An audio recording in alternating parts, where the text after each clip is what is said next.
Okay, so in the interest of time, I will get started, and I'll admit people as I see in the waiting room, so bear with me. So welcome everyone. My name is Donna Oshry, and I'm the Director of Marketing for the Wilf Campus for Senior Living. I know you're all here to hear from Michael Kaufman, our first presenter in our new author lecture series. But before we start, I'm just going to take a couple of minutes to say a few words about the Wilf Campus for anyone who's not familiar with the campus. I promise I'll be brief. I know you're all anxious to hear our presentation today.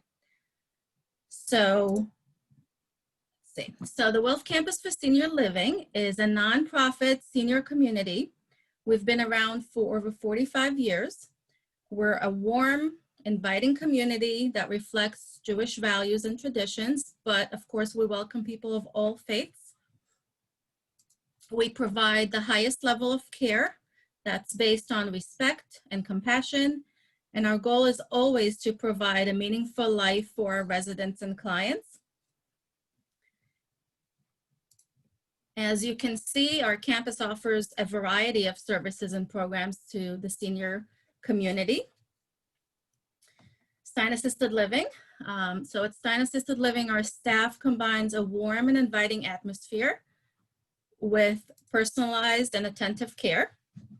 We offer a home-like environment with social, fitness, and educational activities. We have a beauty parlor, we have housekeeping, and much more. And in addition, our nurses are on premises 24 hours, 7 days a week. And we offer also respite or short-term stays. So if you want to try us without the commitment, a long-term commitment, or if you need a little help after a hospital stay, you could come for a period of 2 to 4 weeks. You can enjoy all of our amenities without the long-term commitment. And it's really a great way to try out Stein Assisted Living and see if it's for you. Willent's Senior Residence is our independent living building. It's a HUD building, so you have to meet financial eligibility requirements to live here. But we offer spacious apartments. We have a full-time social worker, a beauty parlor, really a convenience store that's run by our residents. It's really great. Housekeeping, and a lot more. Stein Hospice provides compassionate end-of-life care. We focus on comfort and dignity of the patient, and of course, support to their family. We're available 24 hours, 7 days a week, including evenings and weekends. And we provide care wherever the patient is. So it could be at home, at an assisted living, whether ours or another assisted living, a nursing home or a hospital. Wilf at Home is our newest agency. We opened this past January, and we provide care wherever the patient calls home. We provide peace of mind and an individualized plan of care to meet our patients' needs. We offer skilled nursing, certified home health aides, non-medical companionship, and we also offer pastoral and spiritual care. And we're also able to provide transportation services using Wilf Transport, which is another one of our agencies.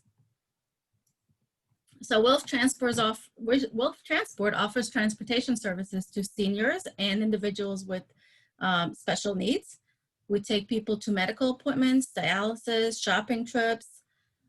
All of our vehicles are ADA compliant and wheelchair accessible.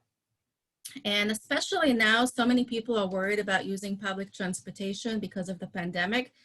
We really offer a low-cost alternative. We're taking all necessary precautions to keep our clients safe. We're limiting rides to one client at a time. We've installed barriers between drivers and clients, and we regularly clean and disinfect our vehicles. And lastly, our Educational Resource Center opened in April 2019. It's a beautiful building, and it's where we hold health, wellness, educational, and social programs for the community, as well as continuing education programs for professionals. It's where we would have held this program, which of course we can't do right now because of the pandemic, unfortunately, but we hope to invite you all there very, very soon. And I'd just like to mention that at this difficult time for all of our agencies, we continue to closely follow the guidelines of the CDC and the New Jersey DOH.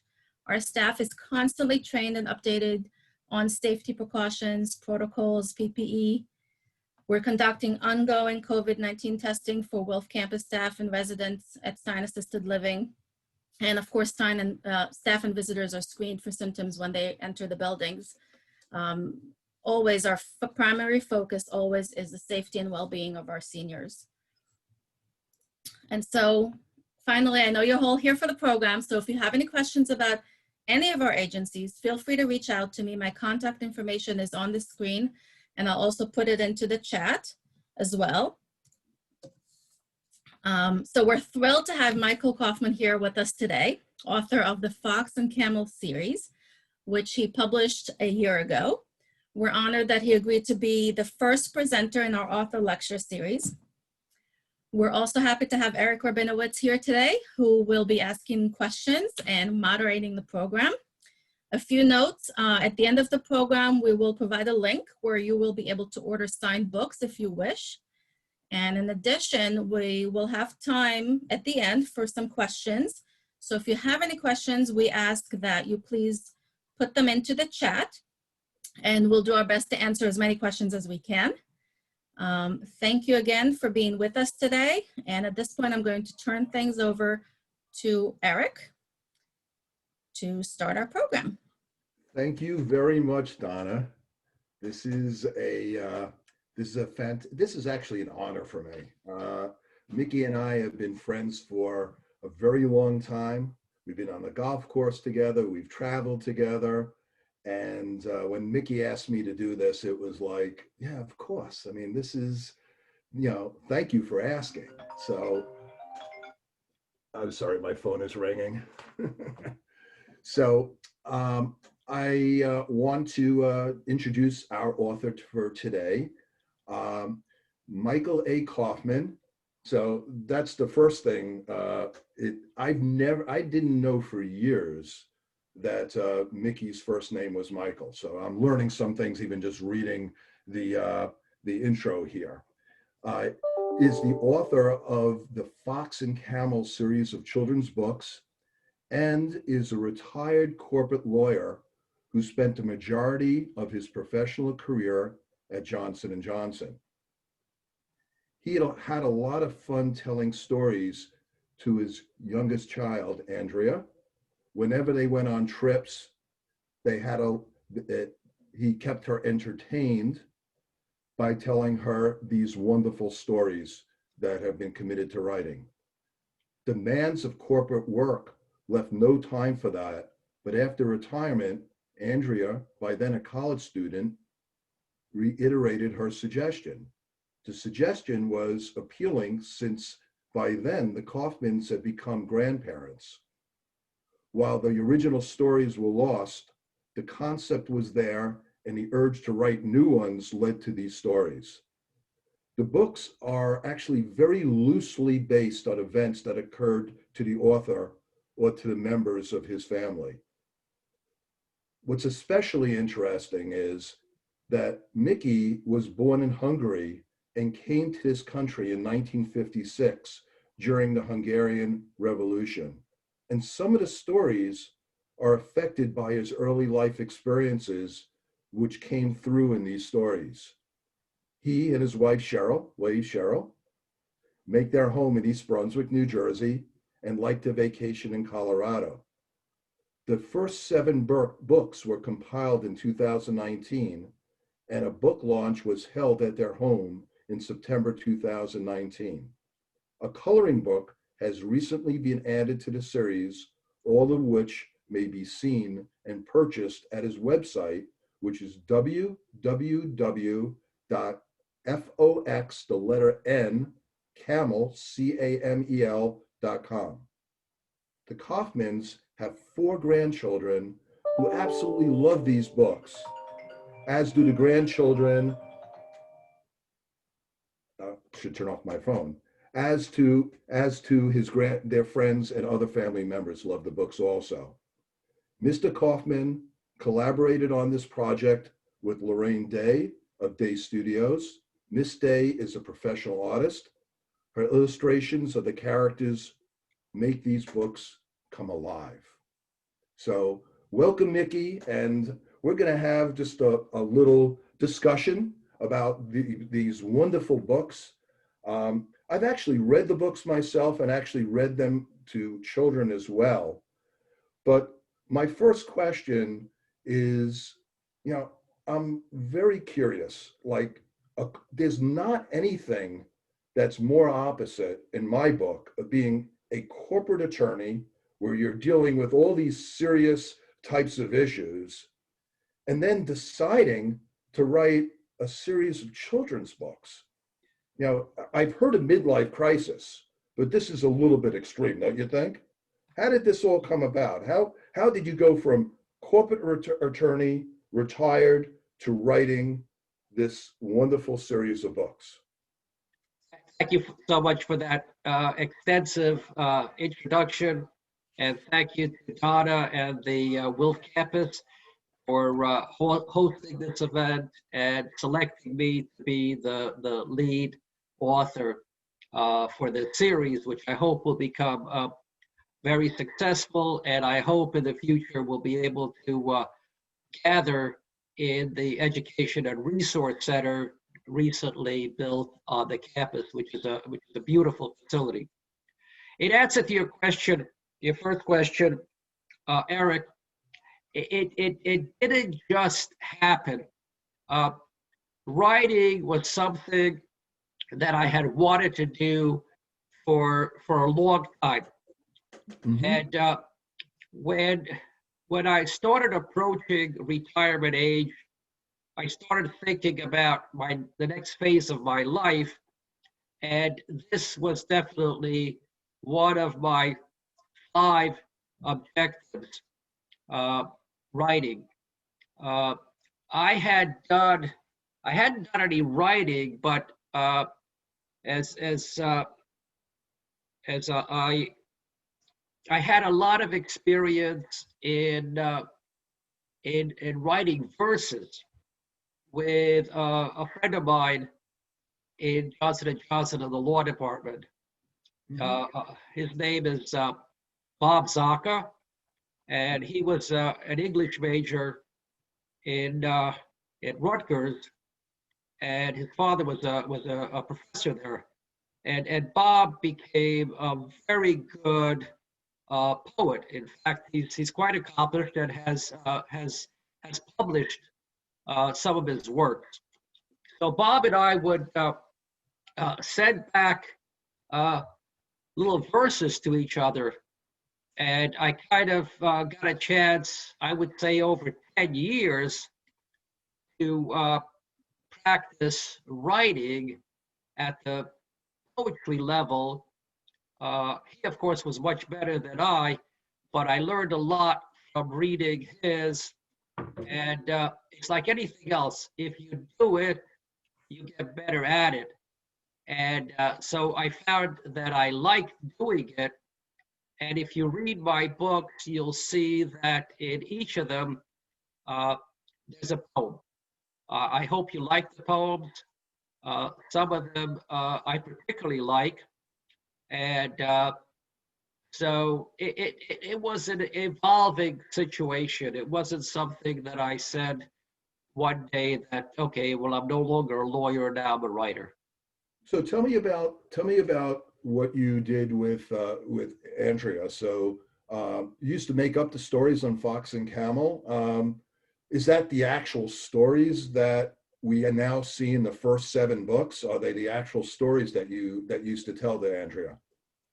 So when Andrea was approximately 5, I'm not sure exactly what age she was, and we would go places, I decided that we needed to do something to keep her attention. I mean, she was a very good child, but still, going places for a 5-year-old, could be taxing. So I just came up with this idea of telling her these stories about these 2 characters, Fox and Camel, who were best of friends. I have no idea where those two characters came from. They just popped into my mind one day, and I would just tell her stories. So So what's kind of interesting is that there's a lot of lessons that you see in the Fox and Camels, series. Did you when you told the stories originally, were those lessons? Did you actually consciously think that I'm going to teach my daughter these important lessons of life in the stories you were telling, which you never wrote down? So I have to say that that was not an objective. My objective was just to keep her occupied. Uh, and when I sat down and started writing these stories in 2017-ish, all the stories that I had told Andrea were gone. The only thing I remembered was the opening paragraph, which you'll see is used in every book, and characters, Fox and Camel. So I sat down and I started to try to remember these stories, which were, 15 years ago, 50 years old. And I said, okay, that's not going to work because I can't remember that. So I said, I'm going to have to come up with new stories. Mm-hmm. And so I started writing. And the first book that I wrote was kind of a failure. It went on too long. I gave it to a professional. She said, "Whoa, what are you doing? This is way too long for kids in that age group." I targeted, young grandchildren. She said, "No, like 700 words or maybe a little more." My first book was like 1900. She said, "No, no, no, no, no." And she also wasn't very encouraging. She didn't think it was very good. War and Peace for a 3-year-old. I'm sorry? War and Peace for a 3-year-old, 900 words. Yeah. Well, I tried to read War and Peace this year, and I got to about page 12. That doesn't work either. Oh, it doesn't. Okay. So I decided, okay, so that was a valuable lesson. What should the length be? Like 700, 800 words. And that's what I kept it to. After I finished all of these, well, I wrote 9 to begin with, of which we decided to go with these 7. And it was only after I looked back on these stories, rereading them, that I found that they had very positive messages to children, which I'm very proud of. It's all about sharing, about patience, about respect for parents, things like that. How to get along, how to work, play with other children, in the process of play, that creativity develops, all of which I think are very, very useful for young children. But it was never a conscious effort. It just kind of came out. So when somebody from the East Brunswick Jewish Center, who once they heard of that I had written these books, contacted me, they said, well, is there a Jewish theme here? Are there Jewish values? So I said, well, it's not like I wrote about Hanukkah and Purim and Pesach or anything like that, but there are values in the books, and they're my values. So I think they're good values because I'm proud of my values and I'm proud of what got into the books. And when this particular person read them, she really liked them, and that led to a number of readings that you and I did, Eric, in front of young kids during the holidays. I noticed that each of the books has a dedication, and I always found the dedications just so interesting. So it seems like you've dedicated a book to every member of your family. Can you talk a little bit about why you dedicated these books to members of your family, and what brought you to that dedication? Well, I think it's twofold. Number one, I'm incredibly proud of my family. They're all very accomplished people. And of course, I love my wife of 45 years. We have 3 children, a number of grandchildren. And I think that they were in large measure the inspiration, along with my sister. And I have one dedicated to a cousin in Hungary, which is a fairly close to true story. So without all of these people, there would be nothing to write about. I once asked somebody, so how do you decide what you write about? And they said, write about what you know.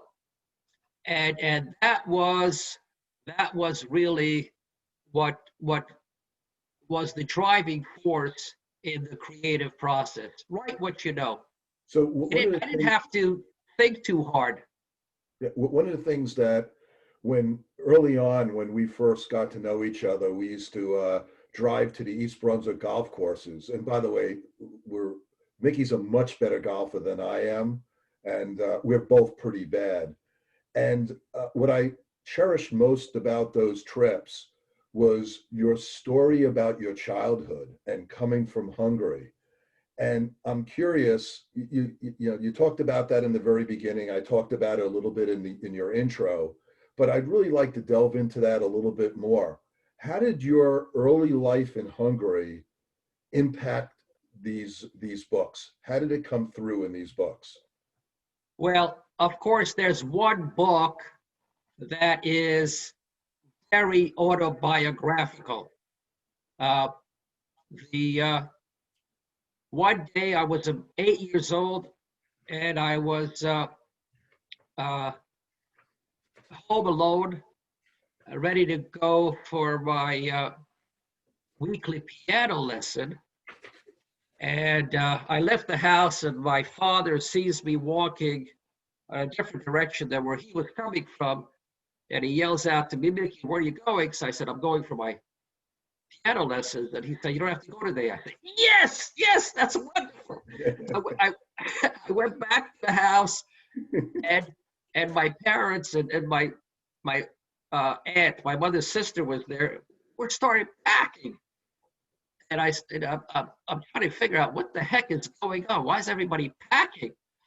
And my father said that we're packing and we're leaving, and we had a suitcase. I had the baby suitcase, the mama suitcase, the daddy suitcase. Everybody had a suitcase, and so we didn't have anything of any value. So the whole idea of taking suitcases was kind of silly. But my suitcase had the only thing of value in the whole world to me was my whiz bag stamp collection, which was about 86 stamps. I think all of them were American stamps that I had cut out from envelopes, from letters, from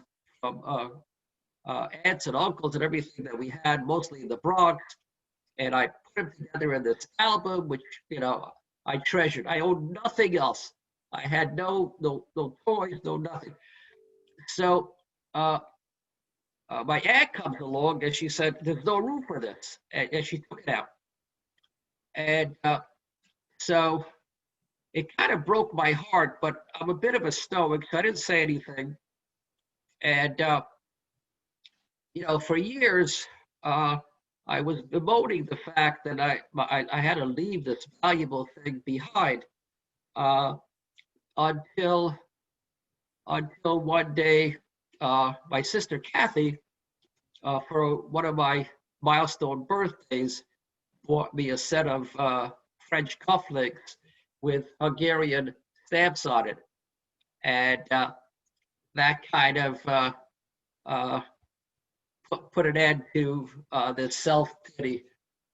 But it was, so the stamp collection book is based on that episode. That's And there's one more interesting thing I want to cover about that book. There's a very nice poem in there, which I didn't think. I know that was the next question. I'm sorry. no, you stole my thunder.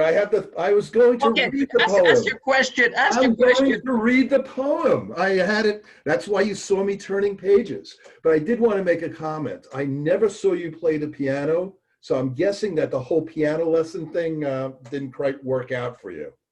Well, I did two things. I was in the third grade when I left Hungary. I took piano lessons, which, And golf lessons, right? yeah, right. Oh, yeah, right. The piano morphed into a clarinet, and I could honestly say, oh, we got settled in Passaic, New Jersey after we came to the United States. In the history of Passaic, no person has ever been worse playing the clarinet than me. Yeah. That's a badge of honor. And if it was Queens, New York, I'd be right behind you. I'd be right in front of you as the worst. I never could play an instrument. So The other thing that they sent me for was English lessons. Now, that was very valuable because when I got to the United States, they put me in the third grade, and I was in the third grade in Hungary, so I didn't have to miss any school. And I had a tremendous English vocabulary by the time I got to the United States, comprising one word. what was That's how that? much I learned. The word was pencil, which I mispronounced. But the language wasn't new to me. And, after a couple of weeks, I would say, fluent in English. So I always found it fascinating that English is your second language and you speak better English than 99.9%, including myself, of the people that I know. There is, I guess if you were a speech pathologist, you might be able to sense that it's a second language, but I don't know anybody who would ever think that. So is it okay if I read the poem? Because it is my favorite poem of all the books. Oh, And just I love before you all the start, poems. before you start, Okay. I got to tell you how this poem came about.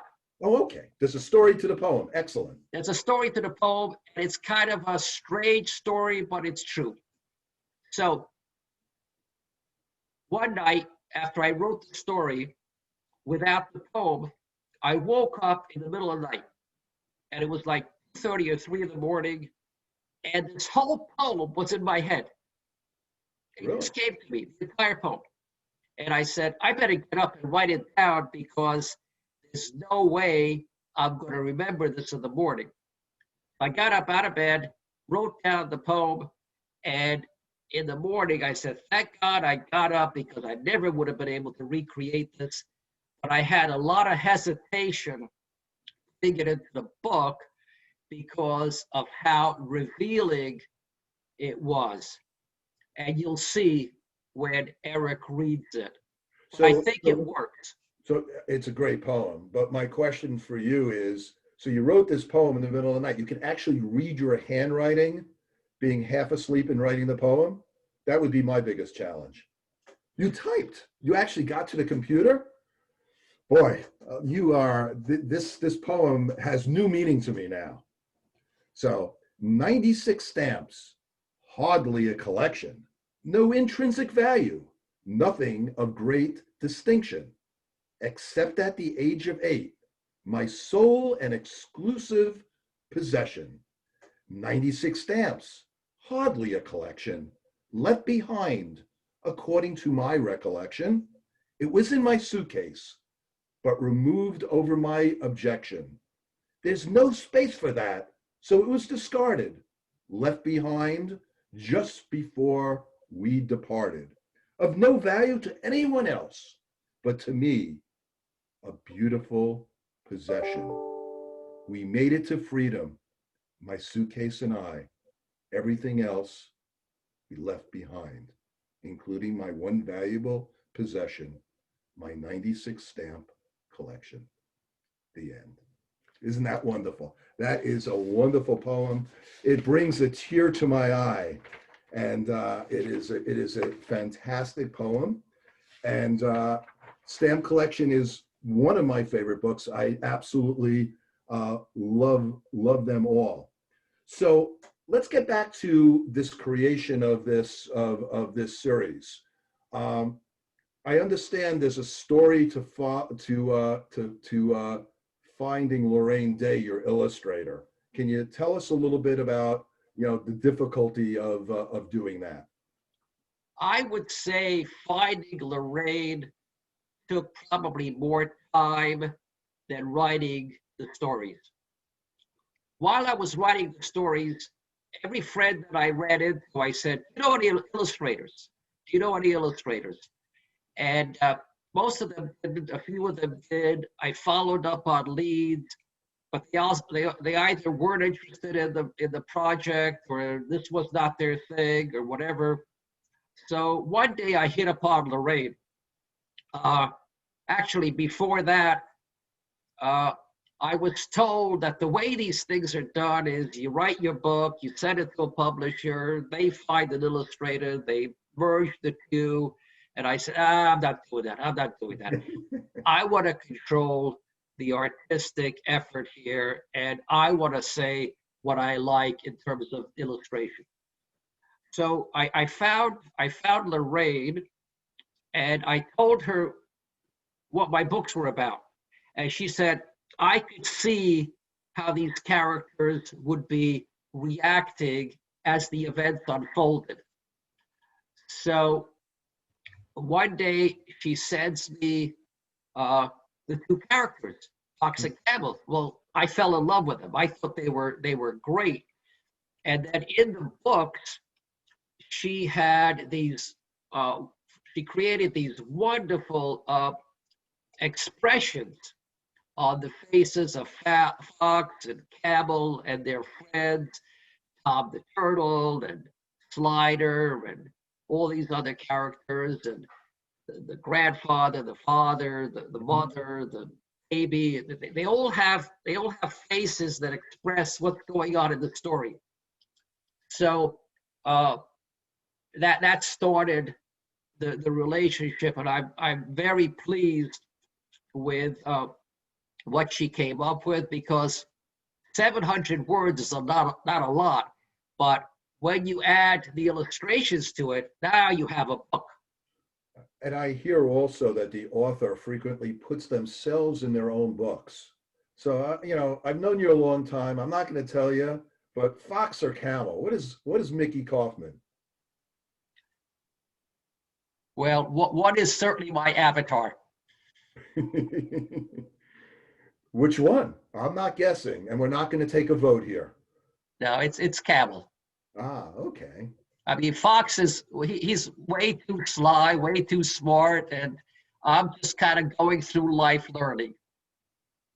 Okay. And so what has been the reaction to folks, with these books? I mean, what have been people saying about it?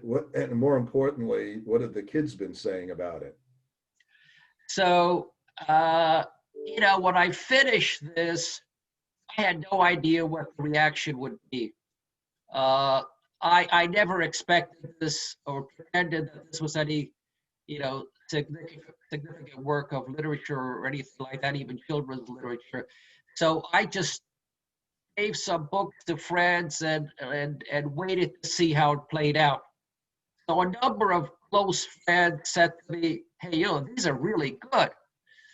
And I figured, well, they're friends, so I got to take that with a grain of salt, they're not going to insult me. And I saw photographs of their grandchildren when the books were read to them. And they were smiling and laughing and having a wonderful time. And that's really the reason, for doing this. And that's the reward, that somebody gets pleasure out of hearing a work of creation, a creative work that you're responsible for. And my daughter Andrea, was the impetus, because she said to me, you got to write these stories down. I love that picture of you and Andrea in Israel riding the camel. It's Yeah. a great picture. If you haven't seen it, it's around, so we can probably share it. So what's next for you? You've written this wonderful series. Are you going to continue with the Fox and Camel series? Well, I needed to take a break. As with all things, the activity was so intense that you had to take a break, right? Because I had enough. And then after I was separated from it for a few months, I said, I think I'd like to write some more. So I just finished the 8th book Oh, in the series, which is in draft form. There's no illustrations yet, but Lorraine has blocked out next February for doing the illustrations. And all I will tell this audience is it has something to do with this year. does the Fox and Camel wear a mask? That's the question. And are they They socially may. distant? And then for next time, next year, this time, I plan to have a game book with Fox and Camel, but that hasn't. I haven't started that yet, but I think I'll have a lot of fun with that as well. And I understand the books are not only in English, but what other language are they in? Well, of course, I had to translate it into Hungarian. So that's another interesting story. I found a woman who, a Hungarian woman in America, who translated these books for me. And I always said I can't read Hungarian. I can speak Hungarian, but I can't read Hungarian. So she wrote these books and gave them to me, and I started reading it, and I realized I could read a lot better than I thought I could. And the other thing I realized was the Hungarian version is written much better than my English version. So I really enjoy the Hungarian version, but I can't recommend that to most of you, because there's probably not too many people in the audience who speak, well, maybe Zoltan, who speak and read Hungarian. It's wonderful to read it in a different language. So we've done that, and that was a lot of fun to watch a translation. And the thing that made it spectacular was, I gave it to Steve Winter, who gave it to his mother. The poems are translated so that they rhyme in Hungarian, which is amazing. Yeah. So that's just amazing. It's amazing. Yeah. So okay, outside of the Fox and Camel universe, you're not planning to have an amusement park, are you? Fox and Camel, like Disney. That's not a plan of yours.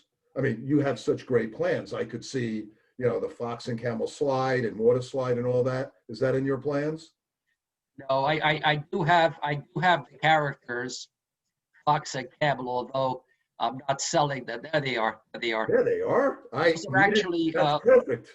there's something called Budsies, and they were included in the first edition set, which are hardbound. Then we went into a soft cover book, which you can buy. They will be collector's items. So outside of the Fox and Camel universe, what else does a retired corporate attorney from Johnson & Johnson do with their retired life? Well, so right now I'm doing a couple of interesting things. I serve as the executive director for the Consortium for Universal Healthcare Compliance, which is a mouthful. I can't even get to say it, but that's a lot of fun. I've been doing that for a year, and we're having our annual meeting tomorrow, so I have to go practice the PowerPoint presentation on that. And I also started writing something that is not Fox and Camel. And that'll take me a year. There's a lot of funny stories that happened in my life, a lot of them while working at Johnson & Johnson. And my friends at J&J have encouraged me to write them down. So a funny thing happened when I started writing. You know, I said, how am I going to remember all these things? And the more I write, the more the memory kind of brings these stories to the fore. I have no idea how the brain works, but all of a sudden I can remember conversations and names. And for me, names is pretty good because I'm not good with names. Conversations and names and where I was, et cetera, about stories. You know, I was at J&J for 37 years, which is second longest tenure of any lawyer in the history of Johnson & Johnson, 37 years. Wow, that's amazing. Hey, Mickey, we're sort of running a little low on time. I'd really like to read one of my favorite Fox and Camel, not the whole story, just a little excerpt. Is that okay with you if I switch a second and read the story, give everybody a little taste of it? Take it away. So I'm going to share my screen now and share. And so I'm not going to read the whole book, but I will read a bit of it. Let me just go into full screen here so I can read it myself. All right. So like I mentioned before, each of these books is dedicated, and this one is the track meet volume is dedicated to my son, Alex S. Kaufman. Alex was a track and field star at East Brunswick High School and a letter winner at the University of Pennsylvania for throwing the javelin. While the story is purely fiction, Alex's track exploits somehow inspired this volume. His javelin has morphed into skis and golf clubs. And here are our little people here. This is strange. Hold it. Oh, I have to change the pictures around. There we go. Sorry about that. I lost the arrow for a second. Okay. Oh, there we go. Okay. Once upon a time, in a faraway place, a long, long time ago, actually not that long, lived a fox and his best friend, Camel. Fox and Camel used to play a lot of games together in Camel's backyard, including hide and go seek and running around a track they had built. Growing up, they got pretty good at running, so much so that when Camel got to middle school, he tried out for the track team. When they were much younger, Fox would always win the races. But by the time Camel was 12 years old, he was consistently beating Fox and everyone else in the neighborhood. Fox became a natural runner. Fox and Camel still laughed about all the times Camel used to get confused, and he started to run around the track the wrong way. But those days were distant memory. Now Camel could sprint and gallop and leave his friends in the dust. During tryouts for the middle school track team, the track coach asked who was interested in running the 100-yard dash. Camel volunteered. Then the coach asked who would like to run the mile, and Camel volunteered for that too. Finally, the coach asked who would like to run the team's long-distance runner. Guess what? Once again, Camel volunteered. Here's a picture of Camel. I like the little shoe there and coach. So we're going to go a little bit ahead here, skip ahead. And Camel and Fox are conspiring how to get Camel to be able to run all the races. And they came up with this idea, which let's create a disguise for Camel so he can run all disguises so they can run all the races. So Fox, what disguises do you think I should use? For the 100-yard dash, you could be a camel. For the mile, I'll help you with a weasel disguise. And for the long distance, you could become a fox. Do you really think that'd work? If we do a good disguise, it should. So Fox and Camel made a weasel disguise and used it and as an old outfit that Fox no longer used. Now you can imagine what the effect is going to be as Camel here signs up for the 1 mile, the 100-yard, and the long distance, and puts on his little weasel suit there.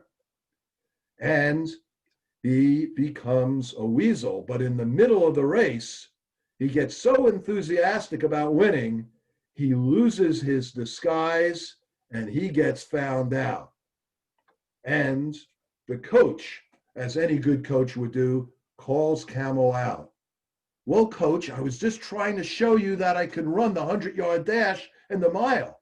Yes, that may be true, Camel, but I told you to pick which one you wanted to participate in, and instead of listening to my instructions, you disobeyed me and tried to wear that silly disguise.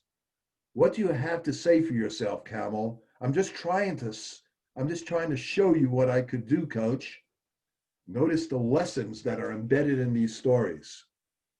And so what the coach did, which is what any coach would do, is he sidelined Camel. The Camel was feeling bad for himself and was trying to make excuses. And he was trying to get other people in his family, like his father and his mother, and even his little baby sister, to give him this excuse that he was really doing the right thing. But that is not true. They were each telling him that this was not a good thing to do. So that's right, Camel. Dream about the race. But in the dream, his disguises did not come off. They gave him the idea he needed to make a better disguise. So Camel is at least, he's going a little bit further here, which is a great lesson that we should learn. That's not the right thing to do in this case. And so Fox, his best friend, convinced him that this was not what he should be doing and that he should go and he should apologize to the coach. And that's exactly what he did. He apologized to the coach. And like all the stories, after the apology, the coach lets Camel run the 1 mile race, not the 100-yard dash, because that's where he's needed. And everything, the lessons are learned and everybody is happy. We all like to play games. Some like to compete. Play by the rules or you'll face defeat. Respect your teammates. Respect your coach. Compete fairly and honestly, and you'll be above reproach. Leave the disguise. No need to deceive. Just be yourself, and you'll see what you can achieve. And that ends my excerpt of the story, The Track Meet. And I'd like to thank everybody for giving me the opportunity to introduce a great man, a great friend, and the author of some amazing books and a future that I'm excited. I feel like he's a bar mitzvah boy. I'm excited to see what his future brings, whether it be writing or professionally or as my close friend. Thank you. And Donna, I want to hand this back to you. I know we might have some questions from the audience. Yes, so we have a couple of questions. First question, what age group are these books suitable for? They're mostly in that 3-7 range. They're not intended for the child to read it by him or herself. It's intended for an older person to read it, but 3 to 7 works, I would say. You know, you could say 8, but 8 may be pushing it. Okay, great. And what do your grandchildren, what do your grandchildren think about these books, and which book is their favorite? And do So they have a favorite? I got this one. Well, okay. So we have a couple of grandchildren. We have a couple of favorite books. So I got one photograph from my daughter-in-law showing my grandson Aaron sitting with a bunch of these books around him, with probably the best smile I've ever seen from him. And he loved the track meet because it was dedicated to his father. Uh, Taylor, my older granddaughter, just loves the ice cream story. And I can tell her the ice cream story over and over, and she loves that. And I've had friends read different stories to their grandchildren, and they love different ones. But it's interesting about the ice cream story, because when I first gave that to Lorraine, she said, "What is this?" And it turns out to be one of the more popular books. Why? Everybody likes ice cream. Which one is your favorite? I think Do you have one? I think the Stamp Collection. Yeah. Let's see. Why don't the fox and camel have first? Why don't the fox and camel have first names? Well, it just never had first name. That's how you imagine them. They never had first names, and it's just fox and camel. And now Tom the turtle has a first name, but fox and camel don't. That's just the way it is. We do have Paula, who noticed that your characters, Fox and Camel, are on your shirt. And she thinks that's wonderful. So if you want to show.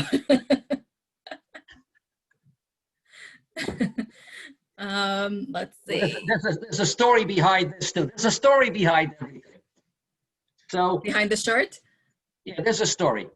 So when I made up the hardback, the hardcover books, and I asked somebody to make me some notes, books and the characters in.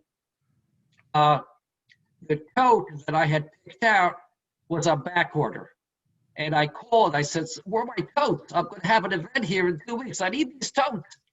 And they said, "Yeah, it's not available. It should be." I said, I don't want any should be's, because I'm going to have this and I'm going to have egg on my face. I said, "Let's pick something else."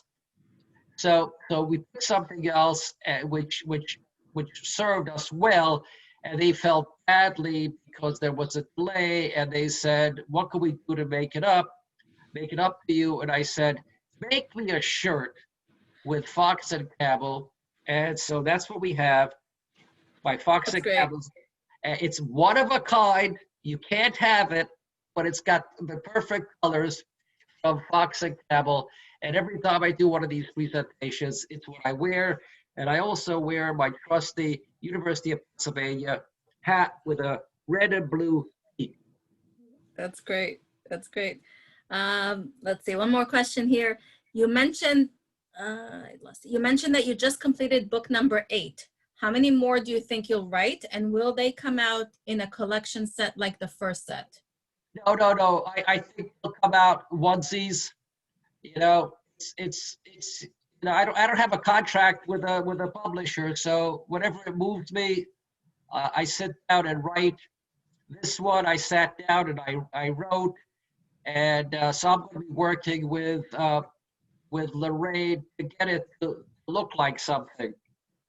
But because it's a topic that occurred this year, and I'm not going to let you know what topic, I was a little bit concerned about how well it'll play with kids. But you know, if a little kid needs to be indoors and not play with his friends and wear a mask and be socially distant, I think a story is appropriate. Yeah. So I think that's all the time we have for questions. I'm just going to put on the screen oops. Okay, so that's all the time we have questions. Thank you, Mickey and Eric, for this amazing program. If you would like to order signed books from the Fox and Camel series, please visit our website. You'll see the URL on the screen. And of course, save the date for the next 2 author programs in our series. On February 16th, Libby Copeland is going to discuss her book, The Lost Family, How DNA Testing is Appending Who We Are. And on April 20th, we'll have Elisa and Robert Bildner, who will discuss their book, The Berkshire's Farm Table Cookbook.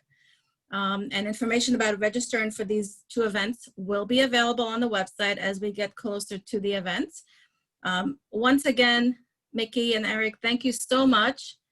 Thank you everyone for attending. This was really great and really great way to launch our author series. So thank you very much. Thank you very much. Thanks to you. Thank you. Thanks to Eric. Thanks to the Wilf campus. I really appreciated the opportunity to do this. I think we had some fun and I enjoyed it. So thank you. Everybody have a safe evening and we'll see you soon. Hopefully not remotely. Hopefully in our Education and Resource Center very soon. Thank you very much. Thank you. Have a good night, everyone. Bye-bye. Bye-bye. Thanks, Mickey. My pleasure.